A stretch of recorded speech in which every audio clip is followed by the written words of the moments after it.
Go ahead and get started. I guess everybody can hear me okay. Welcome. Good morning to the statewide asphalt pre-construction meeting. Appreciate industry and everybody giving us the opportunity to come here in the morning and answer some of your questions and give some information that may be beneficial to you all and our folks at the district level. So for those that don't know me, I'm Sean Smith. I'm the Director of Contract Administration Division. I'm sure everybody knows my predecessor, Jason Boyd. I see he's here today. Myself and Hal Shin, one of my assistant directors, will be speaking about some different topics. We'll give it to Steve Boggs, our specification engineer. He's going to give us a spec update, and then we'll go into a Q&A panel that we typically do every year. But first, like I said, I took over for Jason Boyd, and shortly after he left, I received something. And it's his 25-year certificate of appreciation from the governor. And I thought this was the perfect opportunity for him to receive this. So now coming up to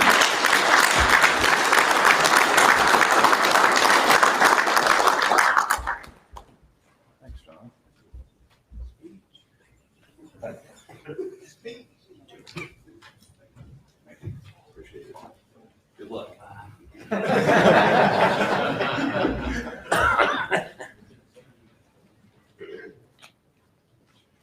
All right, so I got a couple topics.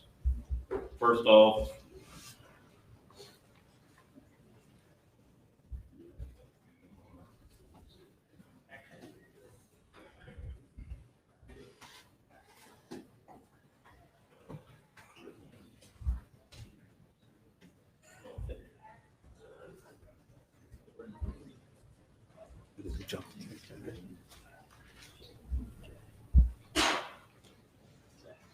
good. Okay.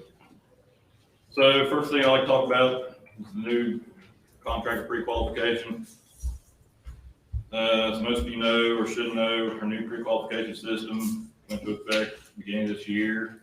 It went from our old mainly financial-based system to a performance-based system. So we no longer require financials. The only thing you need, which you've always needed, is a performance bond. So we put that system into effect. All previously qualified, pre-qualified contractors that were in the old system, we've moved over into the new system.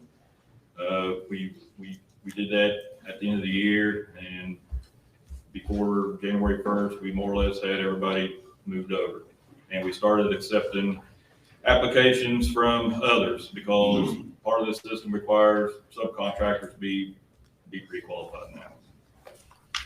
So all contractors must have their certificate of qualification dated January 1st of this year or later to be able to perform work on projects let this year and moving forward. So, and part of your certificate now includes more specific categories of work that tends to correspond with our sections or specification. So our application for those who are not yet pre-qualified can be found on our website, DOT, DOH, Contract Administration, Contract Pre-Qualification. There's a Google form you can complete. There's also a PDF. You can fill it out and email it to us. All fields, please complete all fields. If it's not applied to you, then please mark NA. And it has to be signed, and of course we accept digital signatures. And if you choose to appeal anything such as work categories that you've been assigned, then we ask you to submit that within 5 days of receiving the certificate.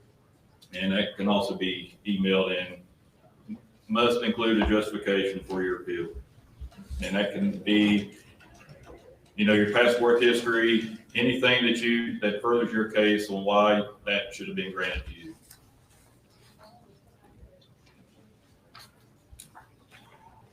I want to touch on provisional category work requests. So we included this because if you're currently pre-qualified, but you wish to perform categories of work on a specific project, but you're not pre-qualified to perform that work and you've never performed it before, you can submit a provisional category of work request to give you an opportunity to perform that category of work. And if it's successful and you've done a good job, then it can permanently be added to your category of work. It's an opportunity for you to expand and for your company to grow.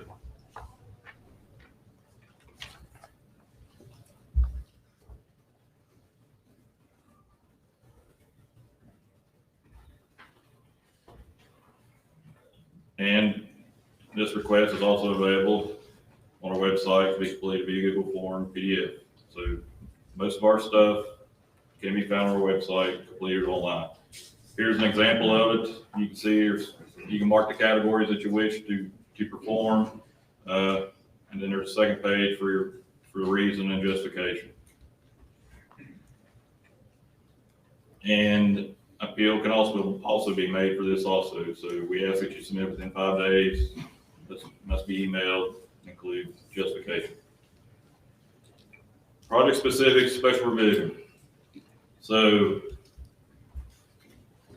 now our contract proposals, whenever we advertise them and they're put out to bid, they include a category work checklist. So it lists all the categories of work that's included in that project.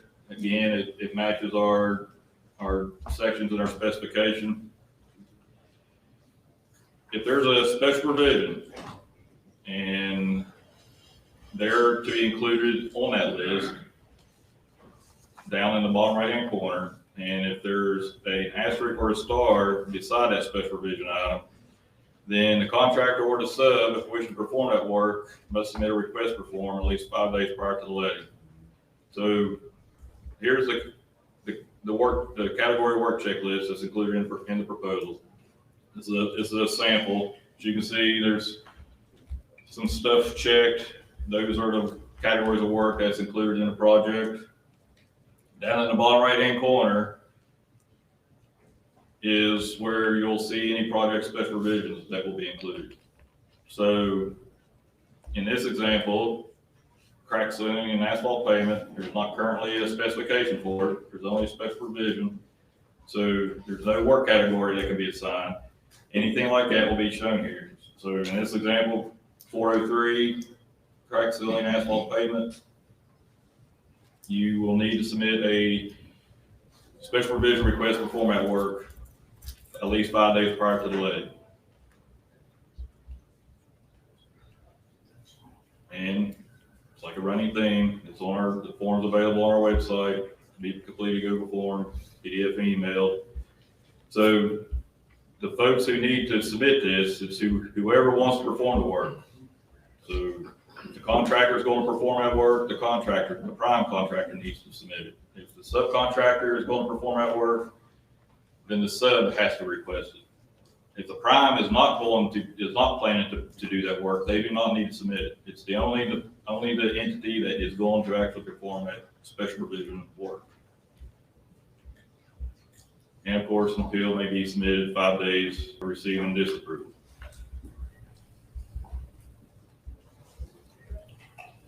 And this is your request to perform product-specific special revisions. It's pretty simple. Justifications simply can be past work history. I performed this on past DOH projects. So how do DBEs wrap into this? So all DBE contractors and subcontractors, they have to be pre-qualified too.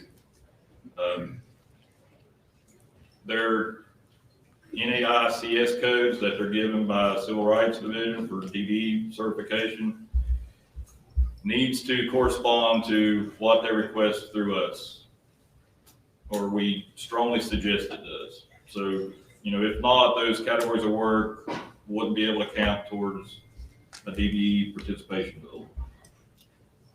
And if you see that you want to perform some work and you don't have those codes, and we strongly suggest you go ahead and submit those. And civil rights handles those. We don't have anything to do with those.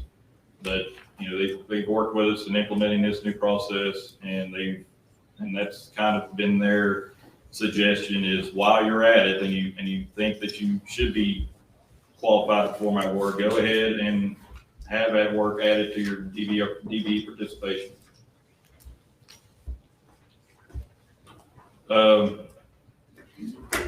DB contractors, they must be pre-qualified in the category of work they're listed to perform on the DB plan before a DB plan will be approved by the division. One other thing about DB plans, while it's on here, please submit your DB plans within 5 days of a bid opening. That's the language in our special revision. It can deem you irregular if you don't submit it, and that's for all bidders, not for the low bidder, but for all bidders. So the expectation is for you to submit your DB plans within 5 days of the bid opening. All bidders. And we get this question a lot. Do suppliers need to be pre-qualified?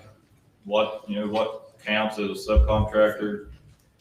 Suppliers do not need to be pre-qualified. It's only folks that are performing actual work on the project.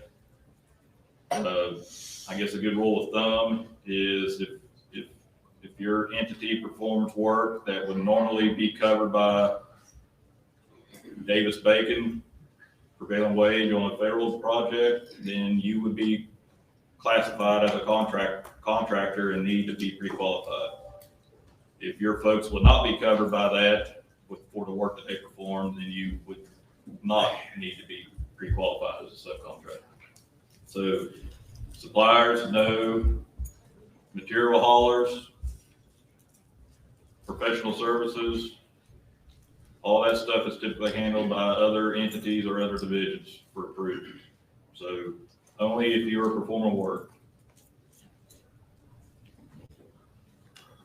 So some frequently asked questions that we typically get. So when does our certificate expire? It only expires if we request some additional information or for you to confirm existing information. If you don't respond to us, then that could get your certificate deemed invalid. Of course, if you're debarred by the state of West Virginia or the government, or if the Commissioner of Highways deems contractors pre-qualification invalid. So there's the only instances where the certificate will no longer be valid. So what if I forget to add a category, or I performed this work in the past, and for whatever reason, it's not on my certificate and I want it added. So it's not necessarily provisional, because you performed this work before, but for whatever reason, you've never had it included. So, any currently pre-qualified contractor wishes to add categories of work, they submit the application, just mark it a renewal for revisions. And the additional categories of work select that you want added. So you need to be able to justify why those should be added without the use of a provisional request, which is typically just, I performed that work in the past, and list those projects or list those contracts. Do I need to be pre-qualified in categories of work that I plan to subcontract when I place a bid? No.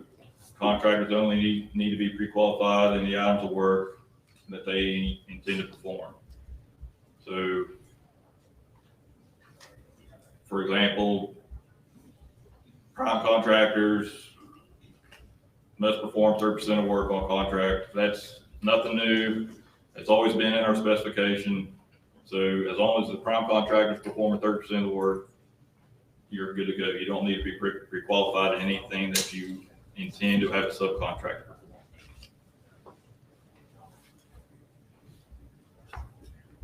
So that's about all I have on pre-qual.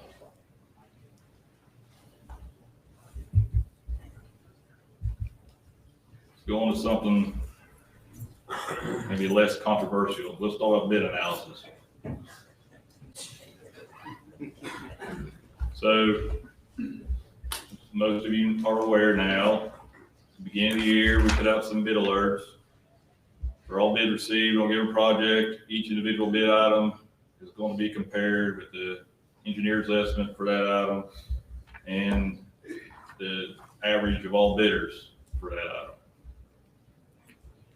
And any proposal with one or more items have a greater than 25% variance compared with the engineer's estimate and a greater than 25% variance in the average bid price of all bidders is considered a large variance that will require us to dig a little deeper and have an additional review. And, pending that review, potentially the division could declare a proposal irregular. So, the intent of all this is to mitigate unbalanced bidding, reduce the occurrence of token bids, penny bids. Just for some information, here's some latest FHWA guidelines on preparing engineer's estimate, bid reviews, evaluation. They have some information about this. Part of the bid reviews that they say that state agencies should consider. You go down there, it's any unbalancing of bids, whether bid prices differ significantly from the estimate or from other bids, and is there a justification for that difference? I thought it may be beneficial to provide an example. So here is an example bid from a contractor that you can see it's a small job. I don't know, maybe almost $500,000 piling wall. First column, is the typical items, shoulders and ditches at the top. Then you have their unit bid price. That's what the contractor did. Beside it is the engineer's estimate. So that was our estimate for that item of work. Next column over, average unit bid price. That's the average of all other bidders. So for example, let's assume that there was 4 other bidders. So the average of all those bidders for those individual items is in that column. And then you have the percentages. So unit bid price, the estimated price, for example, shoulders and ditches, they were 8,000 of 10,000, so that's 80%. And then you have the percentage of unit bid price to average unit bid price. Same example, they bid 8,000 for shoulders and ditches. The average unit bid price was about 9,800, so about 81%. And then that last column is percent of bid total by dollar. So the total amount percent wise that each individual item makes up for their total bid. So for, again, the very top one, shoulders and ditches, it makes up about 0.13% of their overall bid. So if all of your items are within 25%, so if those percentage columns are between 75 and 125, you're probably pretty good.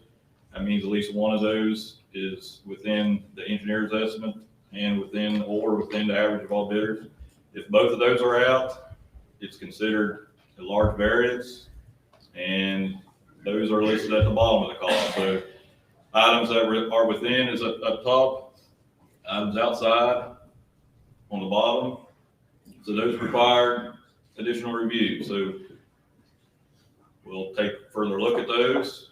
Just at further glance, most of these, after further review, appear to be okay, with a few exceptions. And the first one comes to is flagger. So it's a token bid, it's a penny bid. We don't necessarily like those. We want to reduce the use of those. But 200 hours, kind of a small quantity, estimated quantities. That in and of itself is probably not going to get you tossed, but there's 2 others here that may, and the next one down is construction layout stake. If you see that bid, is contractor bid $230,000. If you go all the way over, that's 61% of the bid. So more than half of their bid is in this lump sum. So if you look further, if you go down to the steel piling, which that should be the majority of the contract, that should be where the most of the money is, you would think. 807 feet, contractor bid $50. It's significantly lower than estimate and significantly lower than the average of all bidders. So that tells us that there is more than likely money that should be in that item that has been moved up to the lump sum item. So it's, it's mathematically unbalanced, and that to me makes it materially unbalanced. That puts us at a pretty rough spot, because potentially we could be paying for work that is not performed, because steel piling wall, it could underrun regardless of what the quantity is. We're stuck paying a lump sum amount, and it potentially could flip the low bid, or it could get us to pay for work that's not performed. So this is just an example. It's kind of an extreme example of what we look for, what we don't like, and what we'd like to not see.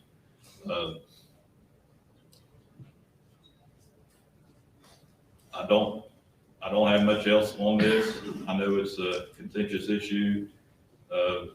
We've started to reach out to bidders now. If we see an issue, we've requested additional information in writing and given them an opportunity to explain their bids. But this is the direction we're going, and we don't want to see this anymore. So with that, is there any questions on pre-qual or this bid analysis before I hand it over to Mr. Halchin to talk about the DVP and e-ticketing? And you can ask questions at any time.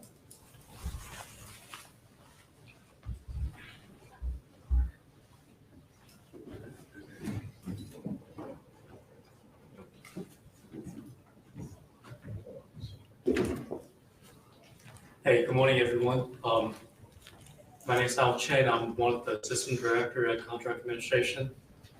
I'm going to talk about Asphalt project construction material today and give a little update on e-ticketing. As many of you guys may be aware of, we went live with Asphalt project construction material. What is Asphalt project construction material? It's a web browser-based replacement for Site Manager and LIMS, which will contain all the construction and material information.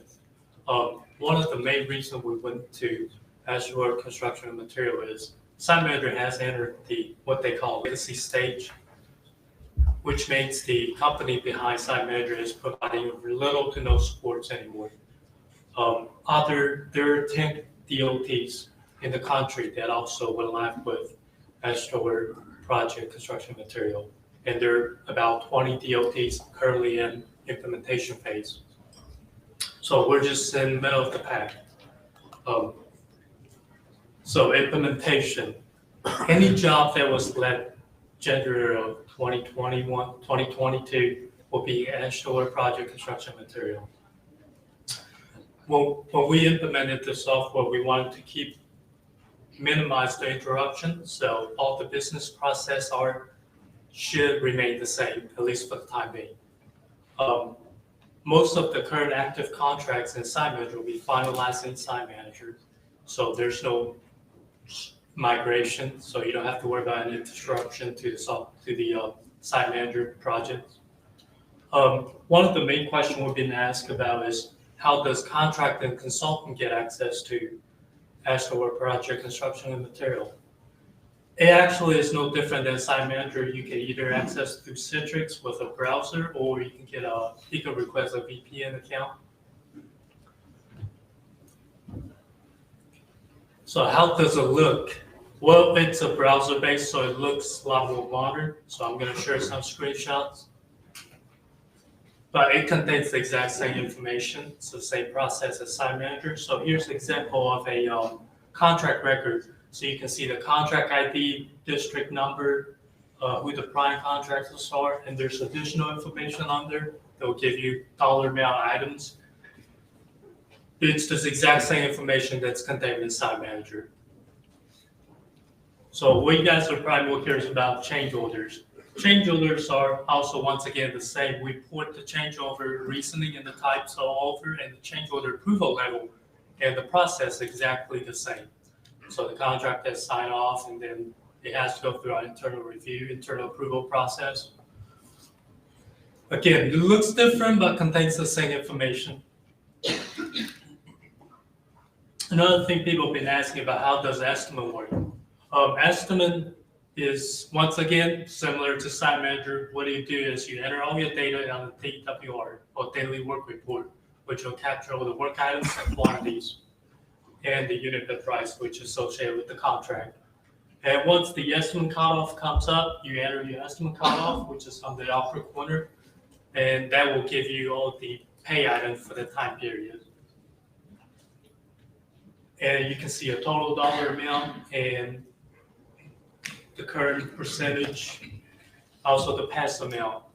One of the things about estimates is the process for estimate to go into OASIS remains exactly the same. We mimic the whole process, so there's no disruption to that part.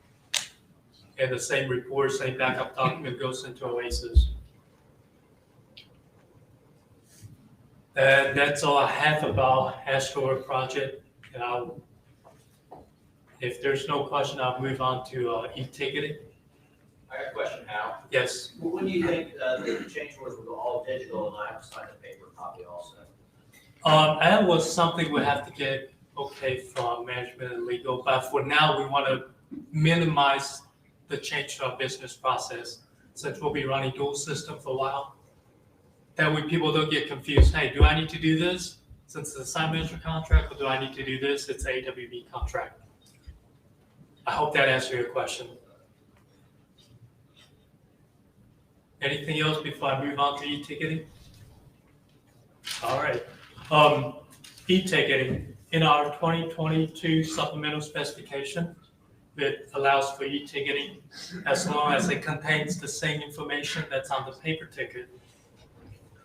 And there's the section of the spec that's come out of the 2022 supplemental spec 109.1 and 109.2. And it has to provide a daily summary report and the digital signature of the people, of the wait person and the person who accepted the ticket. We piloted some jobs last year with JF Allen, Kelly Paving, and Western Paving. We want to give special thanks to these three companies for willing to work with us.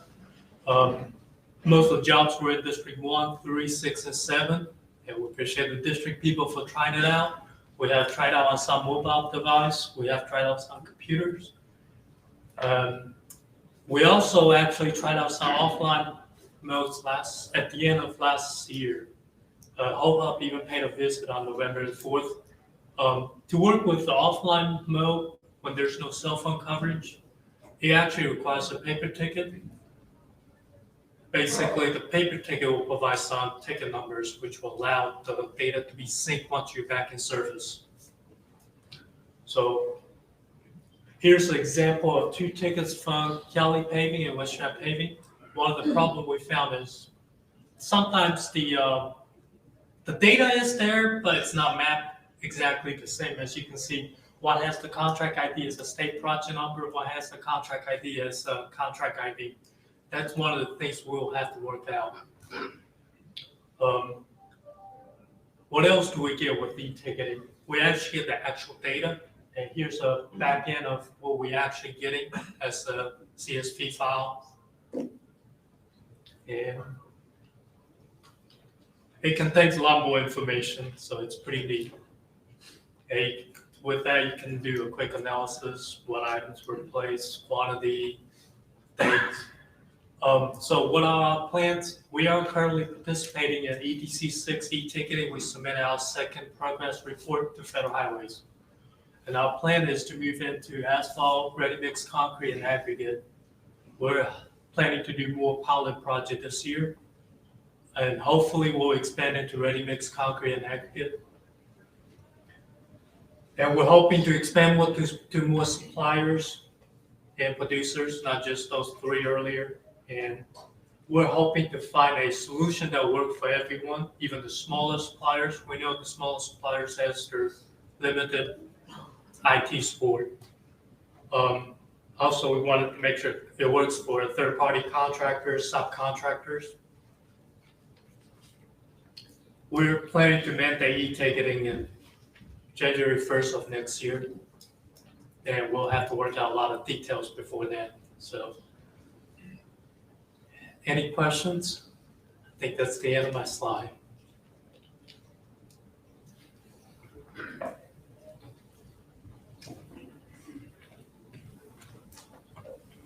Thank you.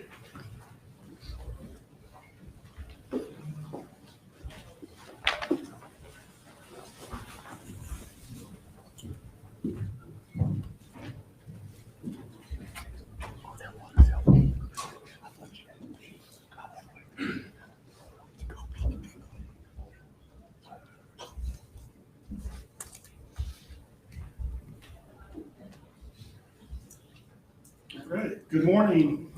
Thank you for having me here today. I'm Steve Boggs, I work for Technical Support Division, and I'm going to be giving a quick specification update. So, you probably all know by now, but anyway, the 2022 supplemental specification's out, and it's posted on the specifications webpage, and it's applicable on all projects led after January 1st of this year.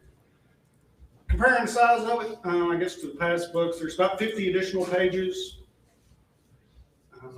The PDF copy that's on the internet, you can view that, download it, print it, and electronic copy always has some benefits because it's searchable. We would like for you to open the book and take a look at it. If you see any errors, please let us know. We are planning to do a new standard book, so everything in that supplemental will be making its way into the new book. So if there's any errors, we'd like to know. One update we've done to it is we've removed all the metric. And we'll also be doing that. Oh, sorry. So we've been doing this in the past few years with a vertical line on the left edge of the page showing that these are the new additions. So if there's a line over there, it's new. If there's not a line, it was at least there in the past years. And today's presentation is just going to focus on, I think, the topics that asphalt industry and designers most need to be aware of. So, section 410, I know there's a question about this later, but I wanted to briefly mention it here. This is something that industry's expressed, I guess, frustrations about, and they were the champion of a rewrite of section 410, which wasn't included in supplemental.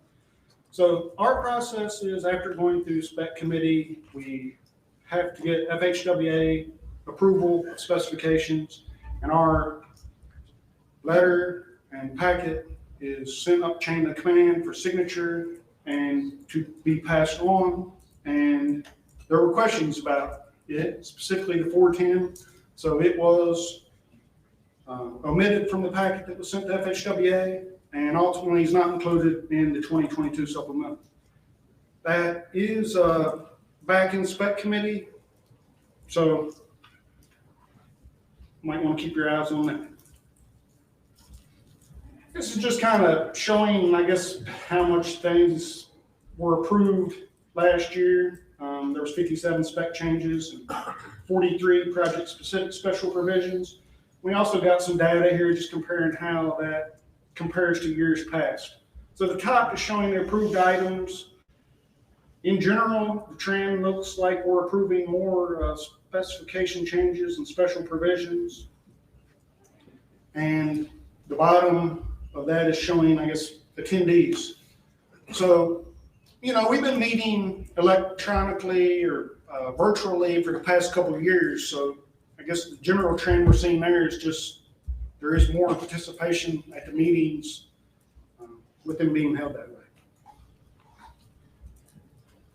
So we have run out of hard copies of the 2017 standard and are planning to produce a 2023 standard spec book. So when we're talking about spec books, this is the standard spec book. It's more of a hard book, and these are the supplementals, are a little bit more generic. We don't print these every year, but we're hoping to do it potentially next year. So it would incorporate the stuff that's in this book and this, and in addition, items that go through spec committee and approved through August of this year. So we would like you guys to consider giving us feedback on, do you like the book, hate the book? Is there something we can do to improve it? That's the kind of things we'd like to know about. It's a quick survey. And John, I didn't see it anywhere in the packet. It didn't in the back. I'm sorry. See, full email is always been easy. Well, you don't necessarily got an email, but if you want to, you can, that'd be nice. But anyway, if you email John or I, we'd be happy to send it to you share it with others. I was going to give John a thank you, but he don't get that now. All right, so now we're kind of going to go through the book a little bit. I've only got about 6 or 7 spec changes, so I'm not going to go into big details here, but there was a rewrite to section 102 and 103. I guess that is mostly just to get things more in line with how the division currently operates. Also, in the 102, it's more put in order of how to process sequential order. So I think that's probably just helpful when you're reviewing that. And then 103, we added bid protest requirements. So Sean went through the pre-qualification process, and related to that, there are 4 sections, 102, 103, 108, and 109 that all had spec changes during the supplemental. Again, the application really has more of the specifics and details. I don't really think there's anything in the specs that are driving it. It's more along the application front. And there's a 2019 NPDS permit that have added, I guess, instruction on getting those approved for projects that have over 1 acre of land disturbance. So that's in the 100s as well.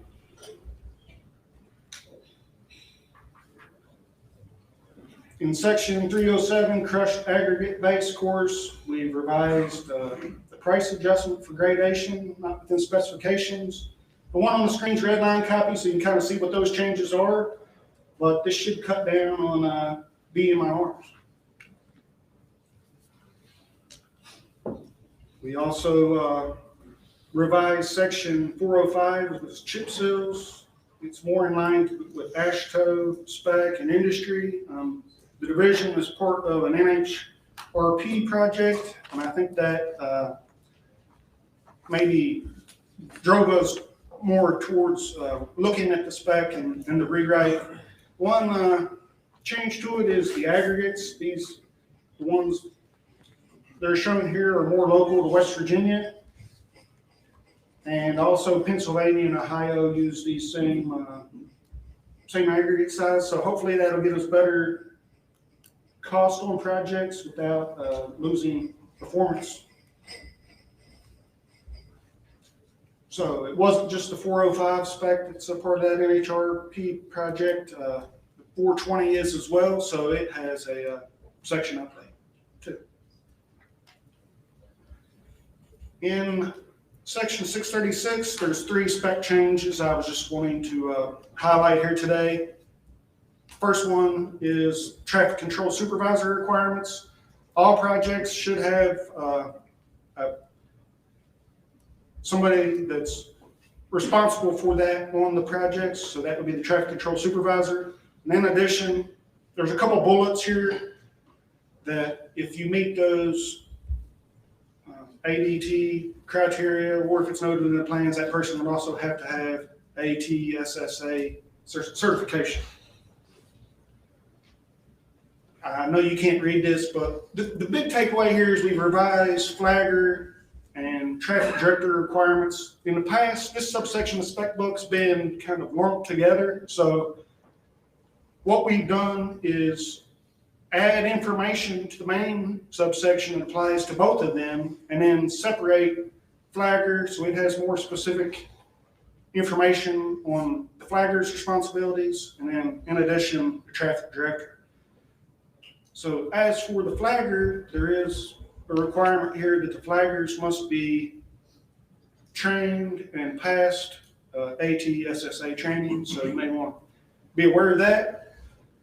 And in addition, traffic director, there's really no, I guess, guidance in the specifications on what specifically that person should look like or where they should be from. So there's just some more information on traffic director.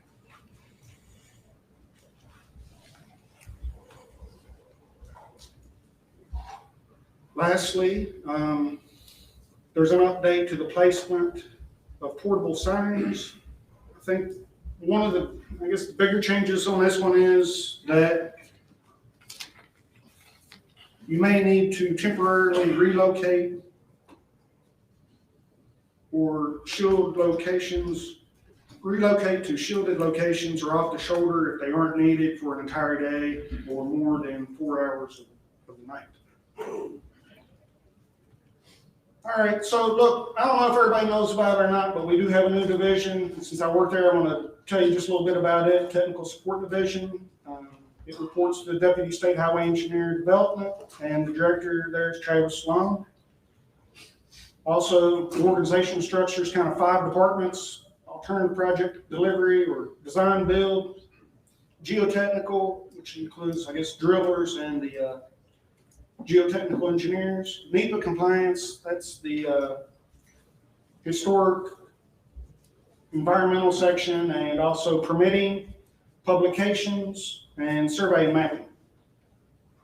So the publications unit, what that entails is specifications, standards, and manuals, and I tried to add some information on specifically what those groups would oversee. And each of these have a committee, so it would be like for you to consider attending or participating in these. The meetings are informative. They're probably a little funner when they're in person, but at the same time, sometimes we argue, so they're can be entertaining as well.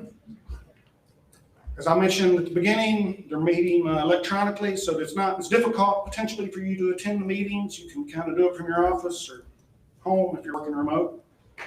And if this is something that sounds interesting to you, you can send me an email or John Crane. We can add you to the list. And even if you can't attend, we'd still like your comments.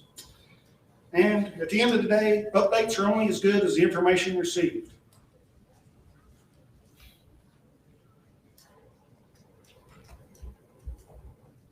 Also, if you're aware of any errors or have suggestions on specification standards or manuals, please let us know so we can take a look at it and work on it. So I was just going to highlight a couple things going on in each one of these committees, just so you are aware what's going on in the spec committee. There's revisions to section 410, adding 2-lane and non-divided NHS route exceptions, and also removal of bonus structure.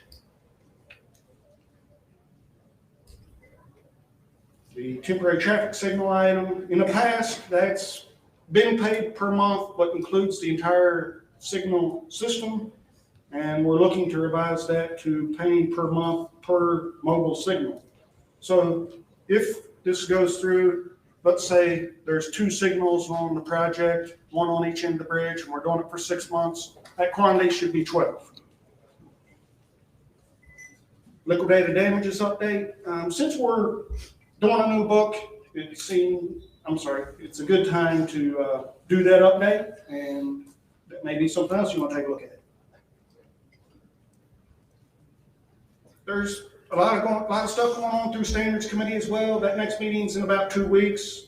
There's a design directives series 600 complete overhaul. That update's related to going to the Green Book 7th edition, which is moving towards performance-based practical design and definitions of project categories.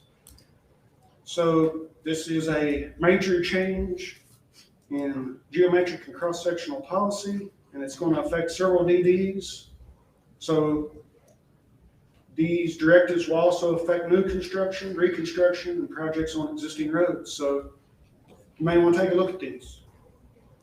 Also, in committee structural directives, the existing bridge design manual has been updated, and we're going to retitle that as structural directives.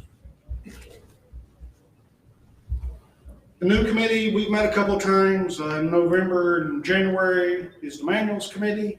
It's currently meeting directly after the standards committee. And the rewrite of the construction manual is currently in that group. So would appreciate any comments you guys might have on that as well. So that's all I have, and appreciate your help updating our publications. And if you have any questions about these, you can contact me.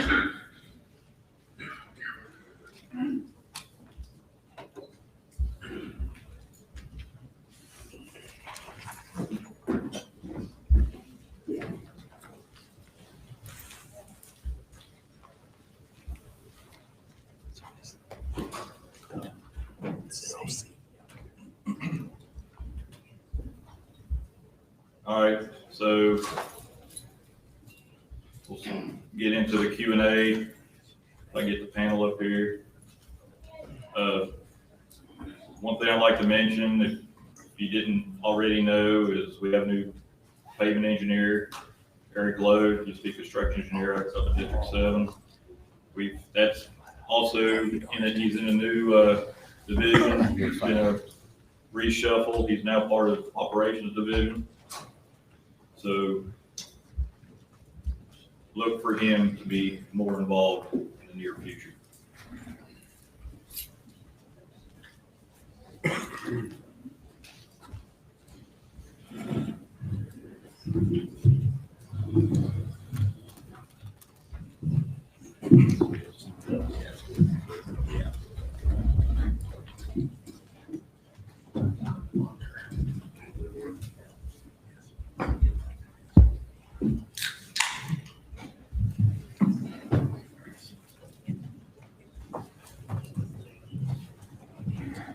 All right, so in addition to myself, got Matt Crum here beside me. He's one of my assistant directors for construction. And I have my cohorts on the other side from MCS&T. I'll let them introduce themselves. Ron Stanovich, the Director of Materials Division. I'm Vince Allison. I'm also in Materials Division. Sean Jack, Asphalt Section Materials Division.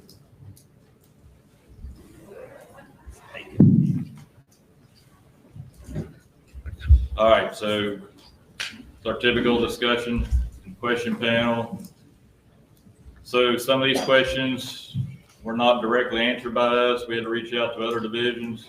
So as of just like last year, most of these that didn't involve us, we're just relaying information.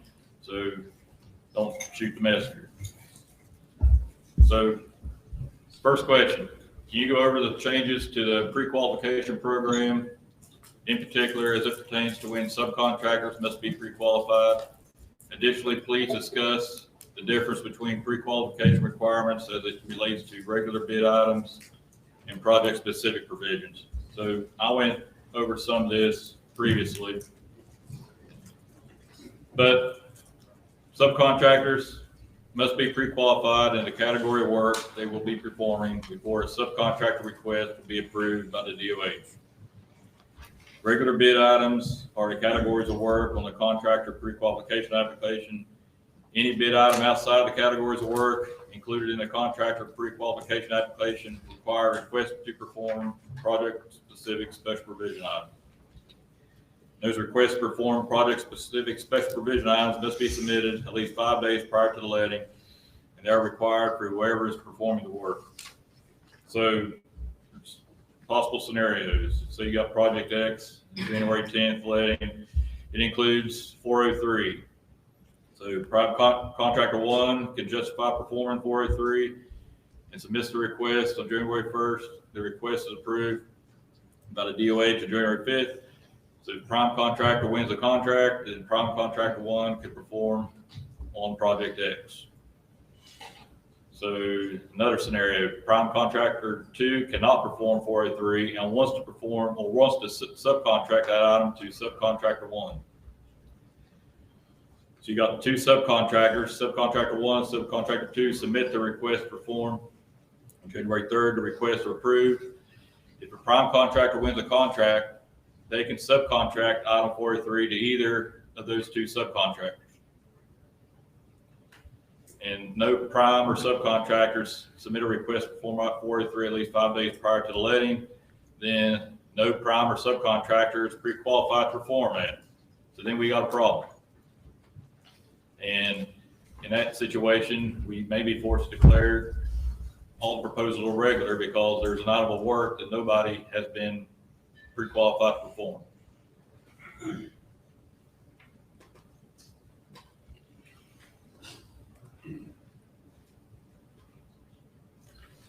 So next question. Yeah. To better plan industry schedules, could we have an update on what the paving program will look like in 2022? When will we start to see the work go out for bid? As the program grows with the influx of money from the reauthorization, it would be really helpful to everyone if more projects could be let early in the year so that we can maximize our resources throughout the year. We anticipate having a state paving program similar to last year. However, we are expecting an increase in the overall program with the federal bill, and we will have more details as we get information from FHWA. In addition, there are currently several paving projects out in all districts under the General Surplus Fund program. So I know that's a little bit vague, but that's the best information that we have available that we can relay to you. I think FHWA may be here to talk later this afternoon, so maybe they can have some more information on the federal bill.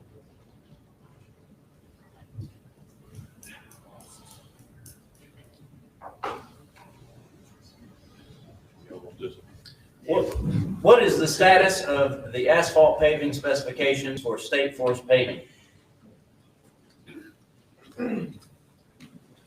Our response to that is that guidance has been issued at the district level through Operations Division for State Forces Paving. The guidance requires a new roller pass to be established by District Materials for each day of paving.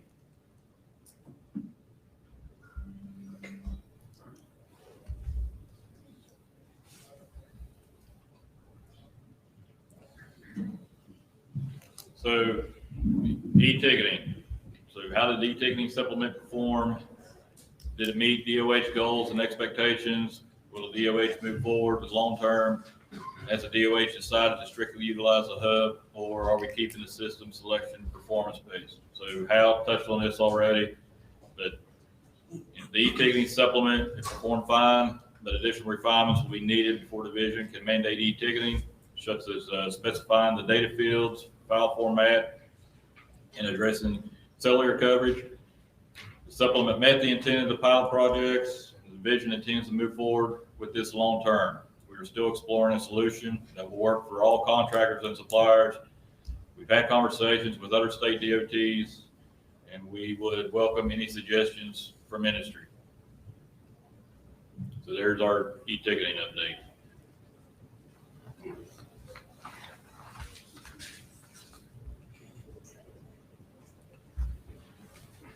How does the DOH determine their contract completion date? So contract completion date determination is detailed in Design Directive 803 and is based on many factors such as, but not limited to, the right-of-way availability, utilities, anticipated weather conditions, winter shutdown, and permitting. So all those factors go in, including others, whenever we determine what contract completion date we want to assign to a project.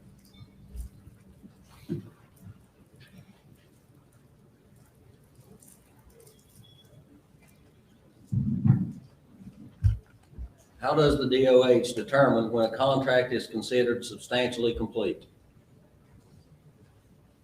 Per the definition of substantial completion or substantially complete in the standard specifications, when the work on the contract will be considered substantially complete when all items of work are complete as defined by the engineer, with the exception of permanent roadway striping.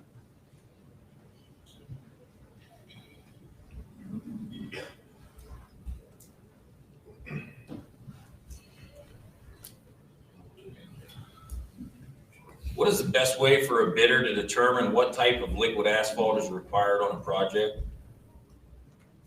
Our response is 2022 supplemental specifications, section 401.2.1 states performance graded binder grade. The standard grade for performance graded binder shall be PG 64S-22. Any deviation will be noted in the contract documents. PG 64H-22 shall be used on projects specified with over 20 million easels over the design life. PG 64S-22 binder may be used in asphalt placed below the top two lifts in any pavement section. Scratch course and patch and leveling are not defined as lifts.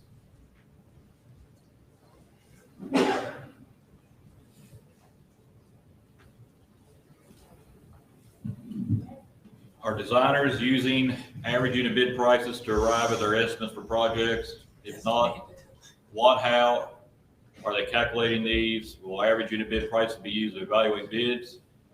If it is the average bid price, is it broken down by district where the project be located, or is it the average bid price of the entire state? So the average unit bid prices are often used, but not typically, but typically not exclusively so, to determine engineering estimates. Bid tabs data allows you to generate a report for any paid item by county, district, or statewide, while also defining a quantity range, project size, or time period. While these bid tabs may be used at their discretion, the engineer considers all available information to ultimately determine prices. So yes, they do use those, but not exclusively so.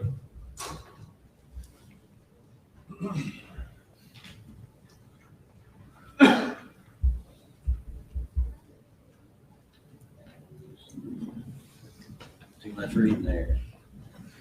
Could you explain the implementation of the new bid analysis for determining award of bids that has started? Regarding front loading of projects, will mobilization bid review take into consideration the specifics of each project?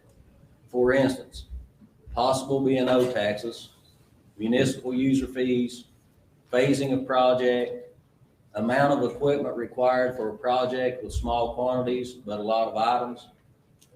When quantities for an advertised item is questioned on bid X and the response is bid as is, will this be taken into consideration in the review of that item's unit pricing for acceptance? For example, 2,500 ton resurfacing project on a 2-lane road with 13 days pilot truck and 300 flagging hours. Both items are greatly overstated. In response, there are many things considered when evaluating bid item unit prices.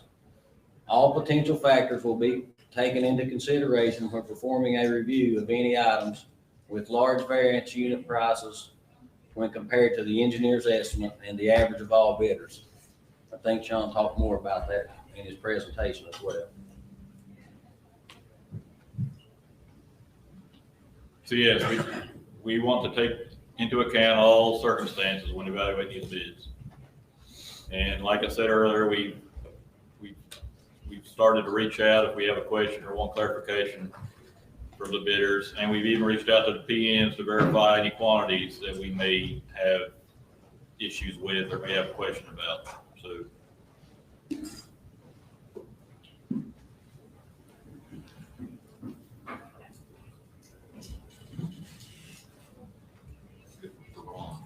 For me.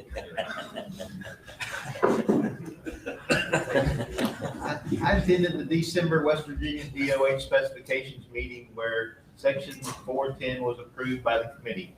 I now see that it was not included in the 2022 supplemental that included every other item that was approved at the meeting, which was held under the Open Government Meeting Act. What happened to 410? What does this mean for the Open Government Meeting Act? And DD 644, I guess, is another situation. Well, you know, you guys are just going to have to stay tuned, because I think Steve Boggs covered all that just earlier. So,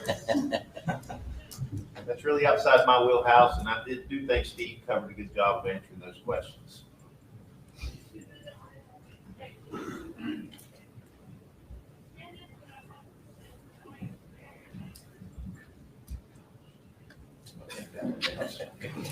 Industry has concerns with the bond strength testing. There have been extensive efforts to ensure good tacking practices. Contractors have tried many methods to improve bond strength and to ensure the cleanliness of the matting surface. This includes multiple types and grades of tack, non-tracking, hot applied, SS, CSS, etc.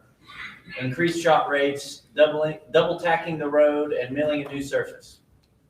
However, even with the attention to detail, uniform tack coverage, and sometimes aggressive application rates, the testing results will vary greatly between lots and even sublot. Is there a possibility that there is something amiss with the testing and sampling procedures or specification requirements? We do not believe that there is an issue with the specification or the requirements. We know from NCAT test track studies that pavements with good density but poor bonding are subject to premature failure. Our intent is always to maximize pavement life. The largest study on tack coats and pavement layer bonding ever conducted, which was NCHRP 9-40, recommends shear testing, which is the method adopted by the Division of Highways. 12 states currently require some type of bond testing. 8 of those states require shear testing.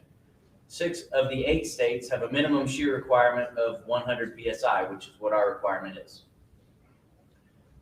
7 more states have recently completed or have ongoing research related to bond strength testing.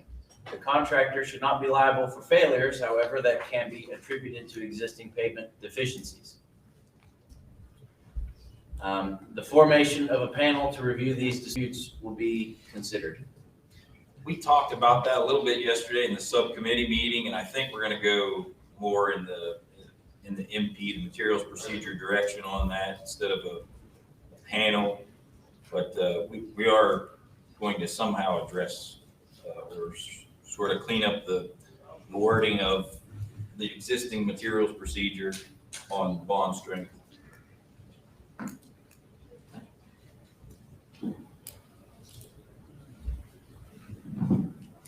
I see a lot of rat piles at DOH yards and other places around the state. How has the DOH been utilizing this material, and are they reaching their goal for working with it over the last year or so? We are experiencing a rat deficit at some of our plants and could save the state money by incorporating that material back into the mix. So the new PO contract allows districts to make the decision on whether or not to take the millings. DOH management has been adamant that we use millings to do shoulder stabilization work. We also utilize the millings to stabilize non-paved roads. And we plan to continue to do this practice this year and into the future.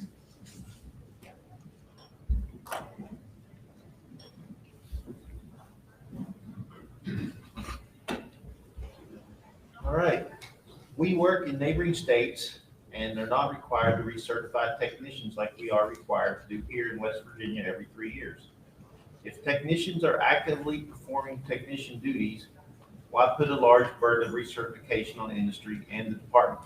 It was not required for decades here. I really had a good answer for this. If y'all would have talked to me last night, I'd have gave it to you, but we're in a more formal setting here. I'll give you the real specifics behind this. We require a 3-year recertification. Okay, those recertifications are free. The reason is many, but one of the primary reasons that kicked off the requirement was in 2014 or thereabouts, Federal Highways did a quality assurance audit on our QA program. Okay, and one of the findings was that we had way too many certified technicians. For example, I forget the number of technicians we had, but we had more certified technicians in the state of California. All right, we had certified technicians that were deceased.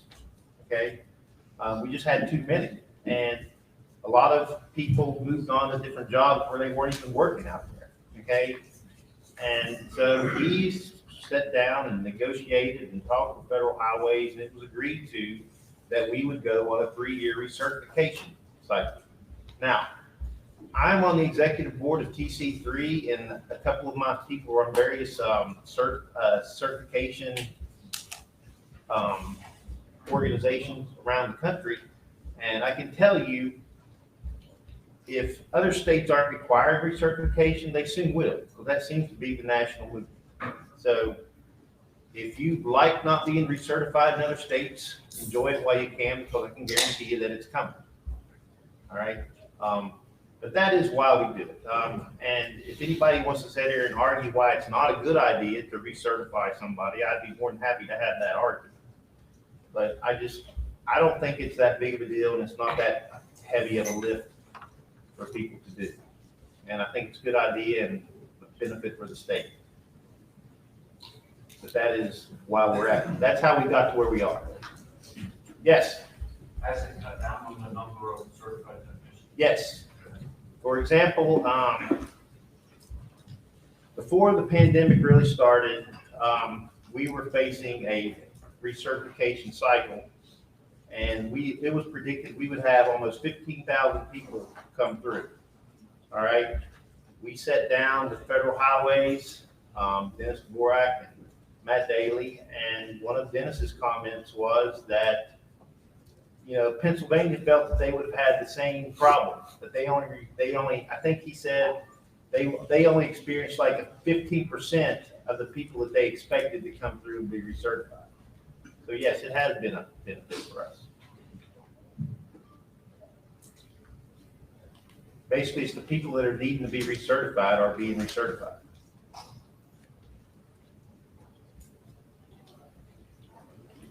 Any other questions? Yes. Are we gonna move to a situation where we can recertify online instead of having to go to? That's a good question. The question was, if y'all didn't hear it, will we eventually get to be an online recertification? That's a very good question. I personally want to get there. I think after the last 2 years of teleworking and whatnot, I think everybody's used to that to some degree, especially our younger generational workforce.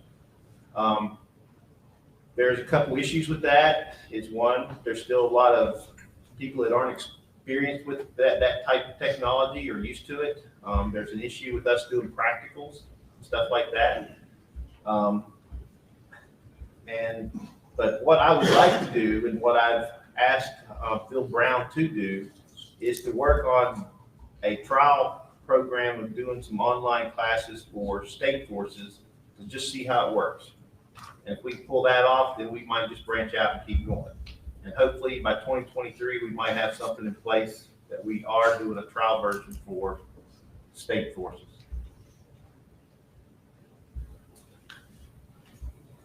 Any other questions? Hey Ron, do you have any intentions of putting the certification schools online? That kind of goes back into what this gentleman's question was. I would like to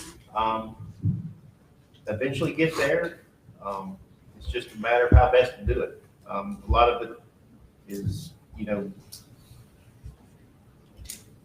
do a good online class, you have to have people with a skill set that knows how to take this information and convert it over to an online presentation form where you have knowledge checks and stuff like that, and make it engaging to the participant. I can't just pile that onto one of my everyday staff, so it's just, we're going to try it small and see how it goes.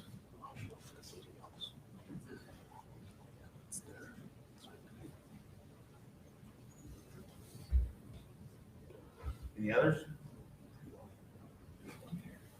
How did the 3-year recertification, come about? Other states use like a 5-year cycle. Would you ever consider a 5-year cycle in this?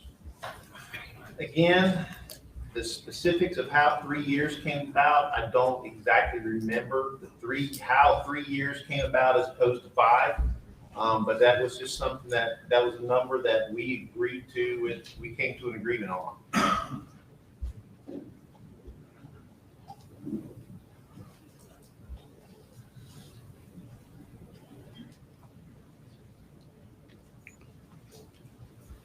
All these other questions didn't get follow-up questions.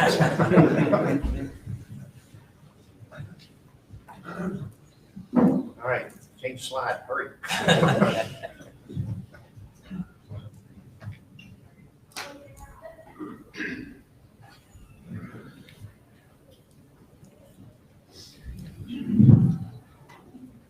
How many DBE firms are certified in West Virginia, and how many are actively working on one or more projects?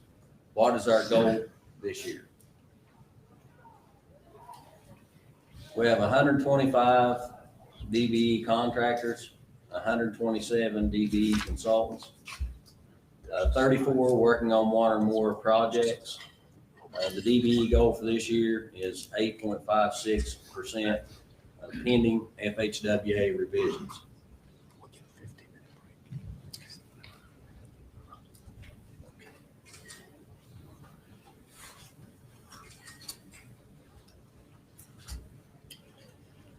Does the contractor have any actions that can be taken when the district is holding money on certain items due to a separate item not being acceptable or adequate? So payment for items should occur as those items are completed. Any items that are not acceptable should have the payment withheld until a determination of acceptability can be made. So, you know, as items of work are completed successfully and adequately, that should be paid. If there's an item in question that's not acceptable, then payment for that specific item should be withheld. I guess if you're having any issues, you know, escalate up to the construction engineer and to the regional engineer for that district.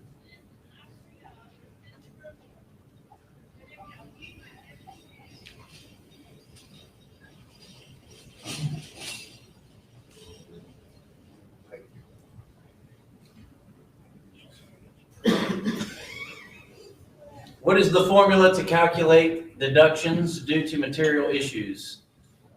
That is no lab number on inlets, bad gradation, etc. Got the long one. It varies greatly depending on the item. So most gradations have a table or formula listed in the specification section or MP governing that specific item. We saw an example of that in Steve's presentation earlier. If an inlet is placed that was not inspected or issued a lab number on any documentation proving it meets the strength and other requirements, it is subject to non-payment or remove and replace. For missing test results, the item is subject to non-payment for the portion of the item represented by the test result. If it is determined by the engineer that the material can be left in place, only the material cost, not including labor and equipment, would be deducted.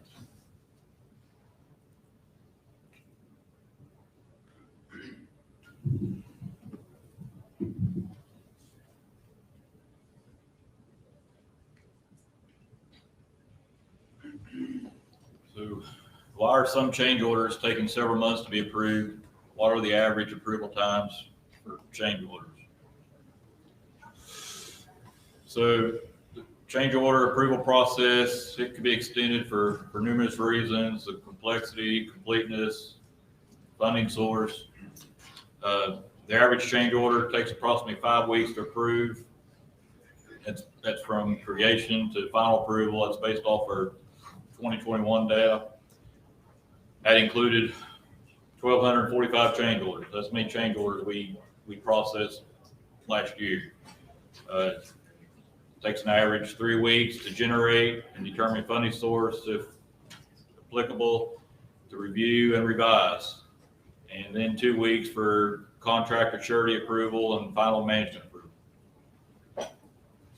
So if you have a concern about a specific change order, inquire with the Frederick Regional Engineer on the stats.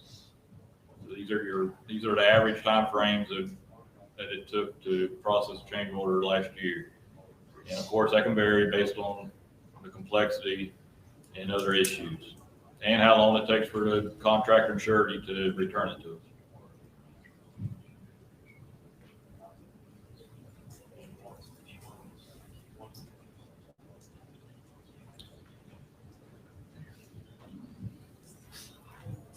How are we doing on expediting project finals? A total of 537 construction contracts were finalized in 2021. The average number of days of construction projects substantially complete but not final dropped from 403 days to 143 days.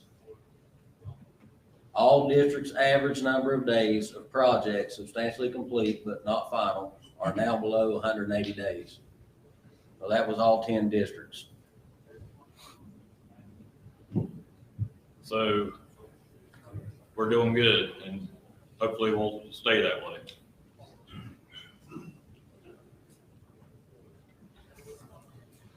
Can you clarify the new spec on completion date? When do LD stop? So I'm not sure what part of the standard specifications need clarified. Liquidated damages stop when time charges stop at substantial completion. See the answer to the previous question about substantial completion. Damages, of course, are usually not assessed during December 1st to March 31st. That's also in accordance with 108 of our standard specification.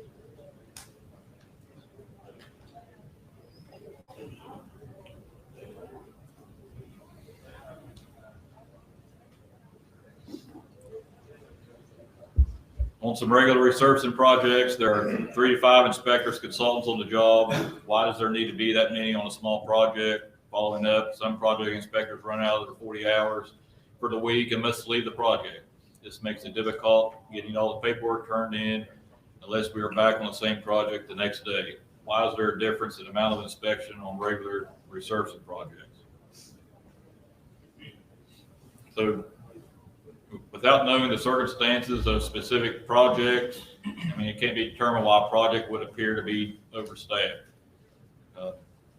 There are several consultant trainee inspectors included on the staffs of various projects, which the division agreed to use to help train and develop an inspection workforce.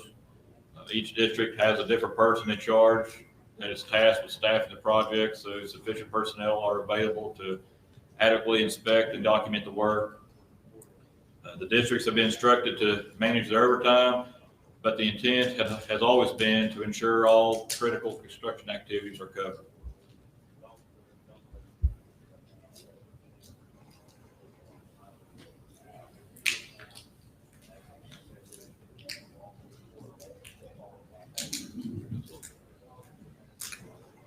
What is the cost difference between consultants and state employee inspection? The consultants are getting overtime, but state inspectors are not in some cases. Industry members hear this is causing hard feelings among our DOH colleagues. There also seems to be a higher rate of misplacement of paperwork when inspection switches between DOT and consultant inspectors. Is there a way to get the same inspector to finish the job out to reduce these issues? Although the cost per hour of using a consultant inspector is generally more expensive, the near-term cost difference may be reduced due to the consultant inspector work assignment being completed with the completion of the project or suspended with the pause of the project. Over the long term, consultant usage for a temporary spike in the construction program of a few years may be more cost effective than the hiring of permanent personnel to cover those spikes. Second half of that. Again, the districts have been instructed to manage their overtime, which includes consultant inspectors. We agree it would be preferable that the same inspection staff be used for the duration of a project, but the district workload and priorities doesn't always make that possible or practical.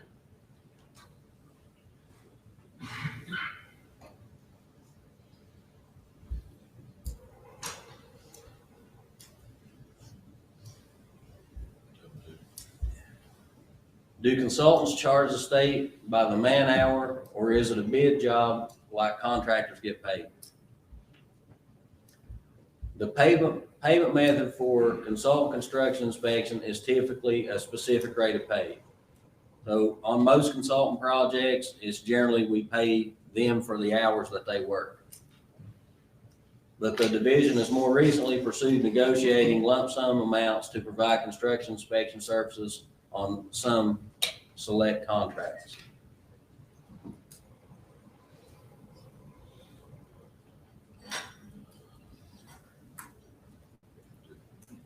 Do you see all inspection for the state going to consultants in the future? Not really. The division would prefer to use their own staff if possible.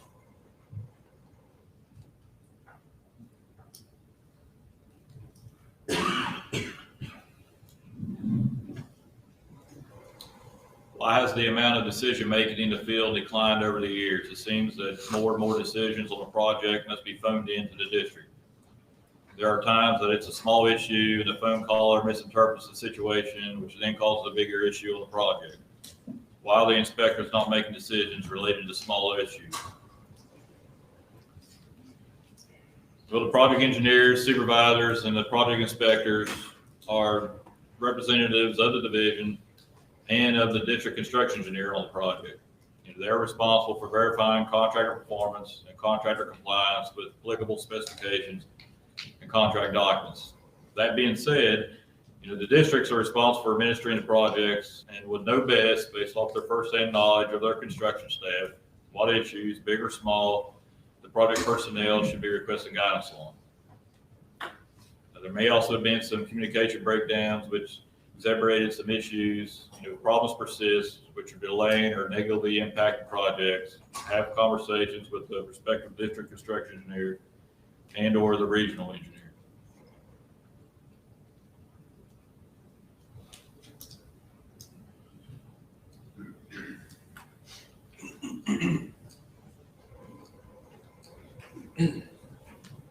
What is the percentage price increase in bids as it relates to PWL work compared to standard 401 paving?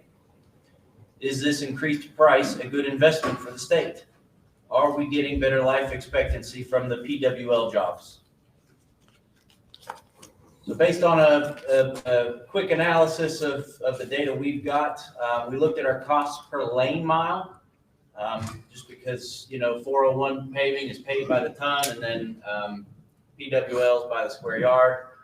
So it's kind of hard to apples and apples, those two things. But we looked at cost per lane mile, and specifically we looked at 2-inch overlays that used skid resistant aggregate, right? Since that skid resistant aggregate is more expensive. So the cost as apples to apples as we could look at it was roughly $244,000 versus $274,000. And we do think that it is a good investment. We actually had this question before 2 years ago in 2020, and at the time we asked industry to verify, and we did not get an answer. But our response then, which we feel is an appropriate response now, is PWL, we feel, helps provide better quality workmanship that is consistent throughout the project, thus providing a better product that lasts longer. Our current data seems to indicate this, and we attribute that to the hard, successful work that industry is doing. And as mentioned, PWL is bid by the square yard. Industry likely has a better idea of the true cost per ton for PWL than the DOH does.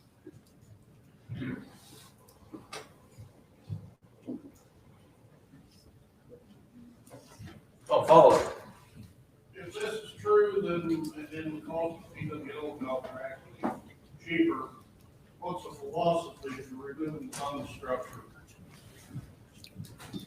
They're not cheaper. The 244 is the 401 paving, and 274 is PWL. Sorry if that wasn't clear. So if you're still getting a better product, what's the philosophy behind removing the ton structure? That is a question for a different question.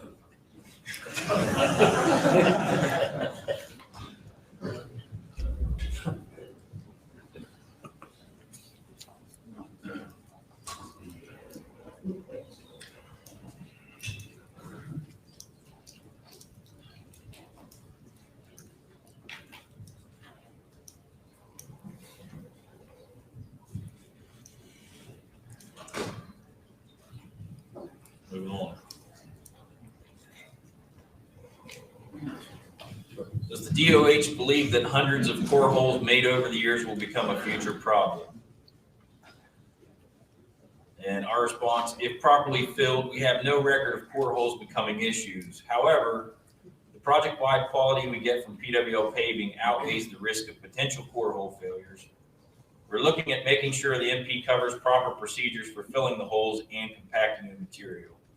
We've looked at some other states that have similar guidance, and I think we're in the near future going to try to do some of the same.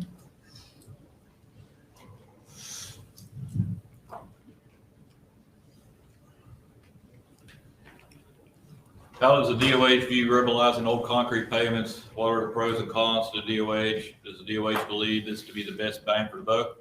What are the plans with rubberizing in the future? We think it's a good tool to use in the appropriate circumstance. It can provide an excellent foundation for new roadway pavement. One drawback of its use is the inability to predict or provide a uniform service to construct a new pavement typical. Rubberization will be considered when applicable in future projects.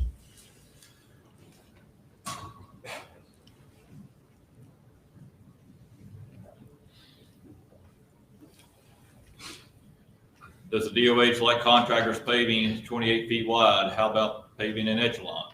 In the DOH's eyes, what are the pros and cons of these?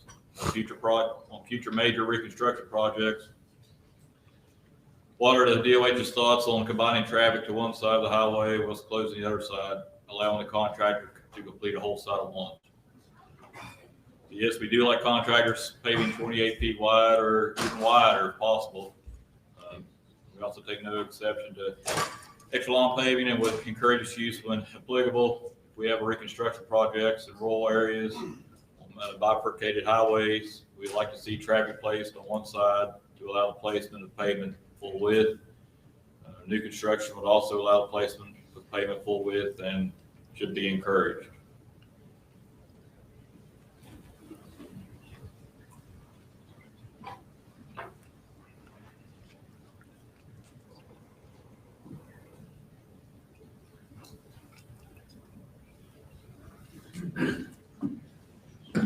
Yeah, I'll go for it. The DOH continues to release PO projects late in the season. Being so late makes it challenging to get them all completed. Is there any way to get these to contractors earlier? We have continued to request that the districts put the POs out as soon as possible.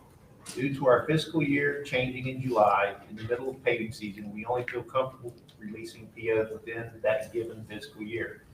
We plan a certain amount of state-funded paving each year, but as we are given special state funding or as our annual plan budgets begin to build up enough cushion to allow for more paving, we issue POs. Sometimes that funding stream is not known until late in the season.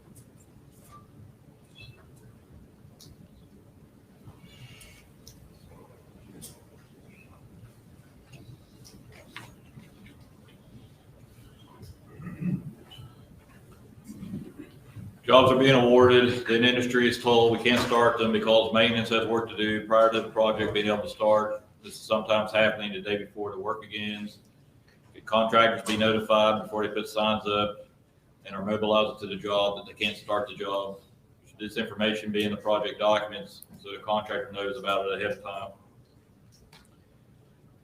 time? Operations, maintenance, and construction, we strive to coordinate as much as possible. However, external forces prohibit this coordination from being as good as it can be. If you're delayed, see Section 108 of specs for possible resolution.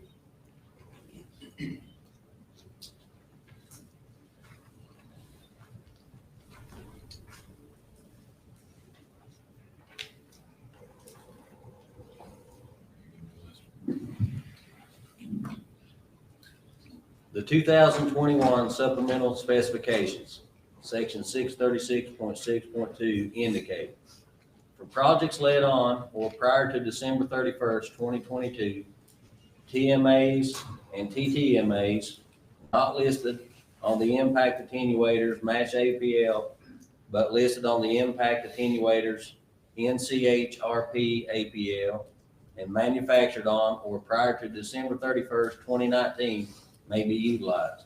You may have to read that several times to understand. Test level 2 devices listed on either the MASH or NCHRP APLs may only be utilized on roadways with a normal posted speed limit of 40 or less. Is this still the most accurate information regarding the dates of use for TMAs? The test level 2 devices mentioned in the final paragraph, does that follow the same time guidelines, or is that applicable to projects being let currently? I'm glad the answer is a lot shorter than that. Yes and yes. For projects let on or before 12/31/2022, a TL-2 device on the NCHRP-350 list can be used as long as it was manufactured on or before 12/31/19. Same for TL3 devices. Otherwise, a device on the MASH list has to be used.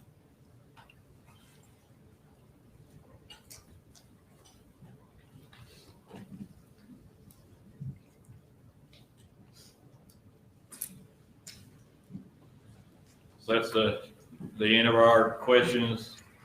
I think we got a little bit more time. Is there any other questions?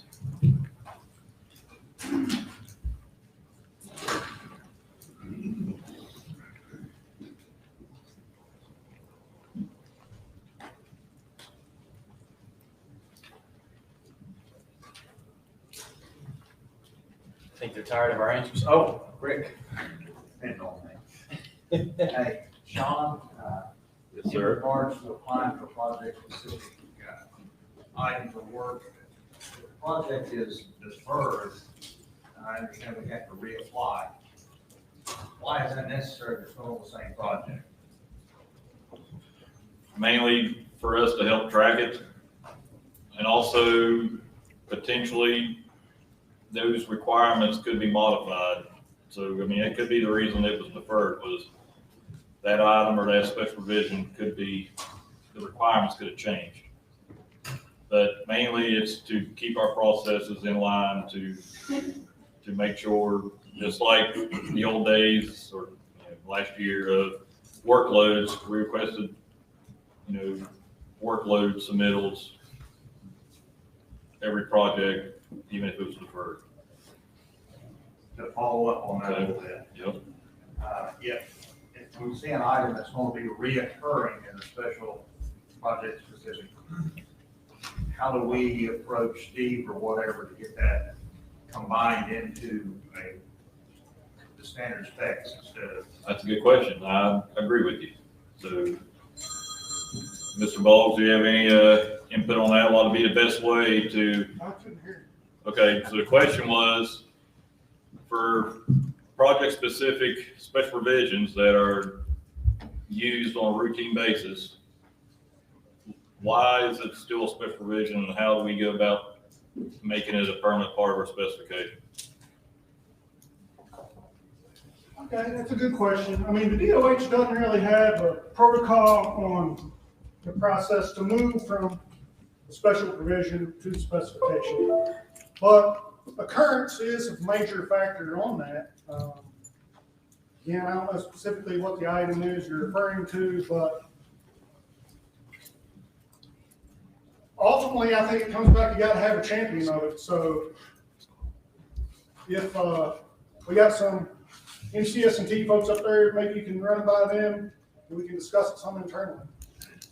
The item I'm questioning is 403 crack sealing and asphalt pavement. Some districts even has that incidental to the 401, incidental again. But that's a pretty common practice, and it's still in the special provision or project specific. So just like to know how we go about getting that changed. So we'll work on that.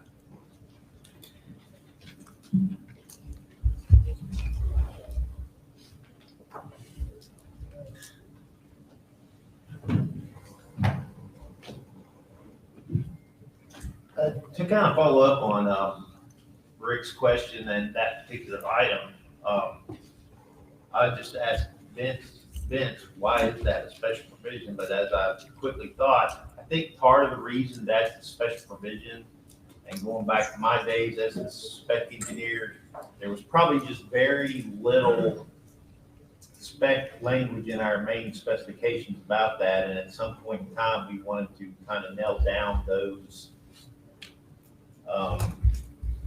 criteria for doing that work, and just kind of created a special provision on the side. Now, why it's not in the spec book, it could be, off the top of my head, I can't think of a reason why it wouldn't be, or couldn't be. Then, like Steve said, it just probably needs a champion to do it. I can talk to these guys later, take a closer look at it, and maybe get it moving. Yeah, there's other items too that we use quite a bit that, for whatever reason, it's still spec provision items, and I think it needs to be looked at, make it part of the permit specification. Is there a way to get a list of those that have been used a lot, that we could try and see if we can find see if we can find a champion to get those into a full specification? Steve has the ability, I believe, to pull how often IM is used, and I think that kind of goes back to how he chooses what to pull out and what to make a permit specification, so. Yeah, I mean, we can look at it internally, like he said, but if you all see a list or have a bunch of items that you see that is used often and you would like to include it in specification, and of course, bring it up.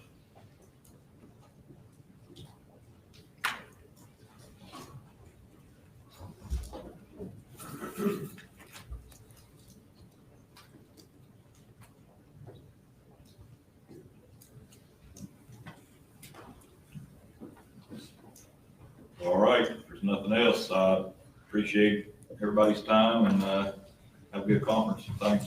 Thank you.